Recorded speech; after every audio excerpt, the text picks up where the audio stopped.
살다 보면 정말 이건 불공평하다, 너무 억울하다 느낄 때가 참 많죠. 그럴 때 우리는 이걸 어디에 얘기해야 할까요?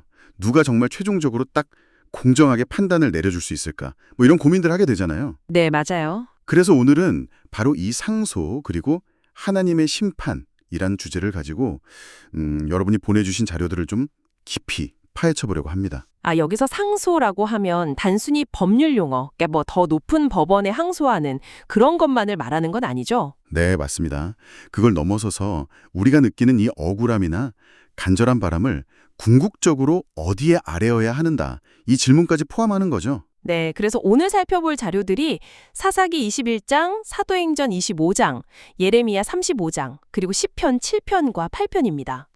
자료들이 아주 흥미롭네요. 그렇죠. 이걸 통해서 인간적인 해결책이 어디까지 갈 수 있는지, 그 한계는 뭔지, 또 세상 권위에는 어떻게 호소할 수 있는지, 그리고 결국 순종과 불순종이 어떤 결과를 낳는지, 마지막으로 이 모든 것 위에 있는 하나님의 최종 심판은 어떤 의미인지, 이런 것들을 좀 다각도로 살펴보려고 합니다. 좋습니다.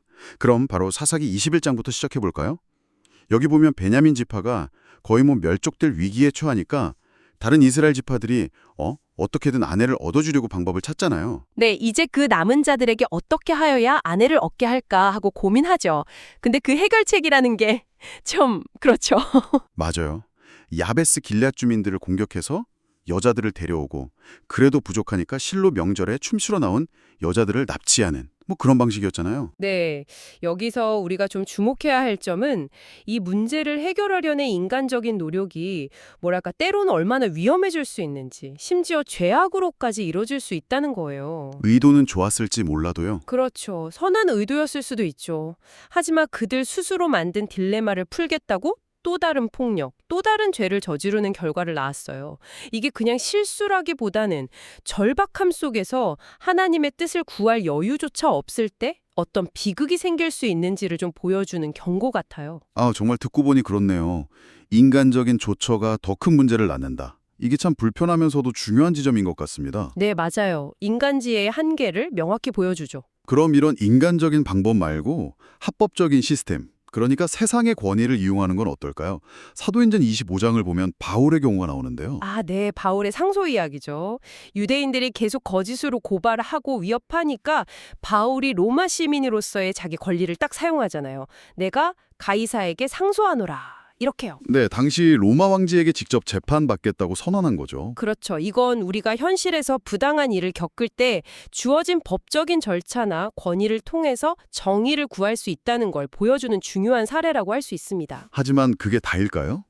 그냥 세상법에 호소하는 게 최종 답이 될 수 있을까요? 아니면 바울의 행동에는 좀 더 깊은 의미가 있을까요? 좋은 질문입니다. 바울이 세상법에 호소했지만 그가 근본적으로 신뢰했던 것은 여전히 하나님이었을 거예요. 그렇죠. 네, 세상의 권위라는 것도 결국에는 하나님의 더 큰 주권 아래에 있다는 믿음이 있었겠죠. 그래서 바울의 상소는 단순히 법적인 전략 그 이상으로 어떤 상황에서도 하나님의 더 큰 계획과 정의를 믿는다는 그런 신앙의 표현으로도 볼 수 있지 않을까 싶습니다. 세상의 정의도 중요하지만 그게 절대적이거나 최종적인 기준은 아니라는 말씀이시네요. 네, 맞습니다. 그걸 기억하는 게 중요하죠. 자, 인간적인 해결책의 위험성 그리고 세상 권위에 호소하는 것의 의미와 한계까지 짚어봤는데요. 예레미야 35장은 또 다른 관점을 보여주죠. 순종과 불순종이라는 키워드가 나오는 것 같아요. 네, 맞습니다. 예레미야 35장은 정말 극명한 대조를 보여주거든요. 레갑 사람들이 등장하는데 이 사람들은 수백 년 전에 조상인 요나답이 명령한 것들, 예를 들어 포도주 마시지 마라, 장막에 살아라 이런 지침들을 철저하게 지켜요. 수백 년 동안요? 대단하네요. 그렇죠. 그래서 하나님께서 이들의 순종을 크게 칭찬하고 복을 약속하십니다. 그런데 반면에 이스라엘 백성들은 어땠나요? 하나님께서 계속 선지자들을 보내서 말씀하셨는데도 결국 너희는 내게 순종하지 아니어도다 이런 책망을 듣고 심판을 경고받죠. 와, 사람인 조상의 말에도 저렇게 충성하는데 하물며 창조주 하나님의 말씀에 대해서는 정말 생각할 거리를 많이 던져주네요. 바로 그겁니다. 결국 누구의 말에 귀 기울이고 따르는가? 즉 누구에게 순종하며 사는가? 이게 하나님 앞에서 우리의 운명을 가르는 핵심적인 기준이라는 것을 아주 명확하게 보여주는 거죠. 순종에는 복이 따르고 불순종에는 심판이 따른다는 메시지입니다. 이제 마지막으로 시편으로 넘어가 볼까요? 시편 7편과 8편을 통해서 이 상소와 심판의 최종 목적지를 좀 확인해 볼 수 있을 것 같은데요. 시편 7편에서 다윗은 정말 절박하게 부르짖죠. 여호와 내 하나님이여 내가 주께 피하오니 이렇게 시작하잖아요. 네, 다윗은 정말 억울한 상황 속에서 세상의 어떤 다른 힘이 아니라 오직 하나님께 피하면서 그분의 공의로운 심판을 간절히 구하고 있어요. 특히 사람이 회개하지 아니하면 그가 그의 칼을 갈고 그의 활을 이미 당기어 예비하셨도다 같은 구절은 하나님의 심판이 그냥 말이 아니라 얼마나 실제적이고 엄중한지를 보여주는 것 같아요. 그렇죠. 회개하지 않는 악인에 대한 심판이 확실히 있다는 거군요. 네, 그래서 세상의 불의의 옆에서 우리가 낙담할 필요가 없는 이유는 의로운 재판장이신 하나님께서 반드시 모든 것을 바로잡으실 것이기 때문이다. 이런 확신을 주는 거죠. 그리고 이어서 시편 8편은 그 심판자이신 하나님이 도대체 어떤 분이신지를 노래하면서 그분의 권위를 다시 한번 확인시켜 주는 것 같고요. 맞습니다. 시편 8편은 온 우주 만물을 창조하시고 다스리시는 그 하나님의 위대하심, 그리고 그분이 인간에게 베푸신 그 놀라운 존귀함과 영광을 노래하잖아요. 바로 이렇게 위대하신 창조주께서 우리의 최종 재판장이시기 때문에 그분의 심판은 절대적인 권위와 정당성을 갖는다는 겁니다. 네, 그래서 이 두 시편을 통해 우리는 우리의 최종적인 상소 대상이 누구인지, 그리고 왜 우리가 그분의 심판을 경외하면서 동시에 신뢰해야 하는지를 분명히 깨닫게 되는 거죠. 자, 오늘 이야기를 한번 정리해 보겠습니다. 사사기를 통해서는 인간적인 해결책이 가진 어떤 함정 같은 것을 봤고요. 사도행전에서는 세상 권위에 호소하는 것의 의미, 또 그 한계도 봤습니다.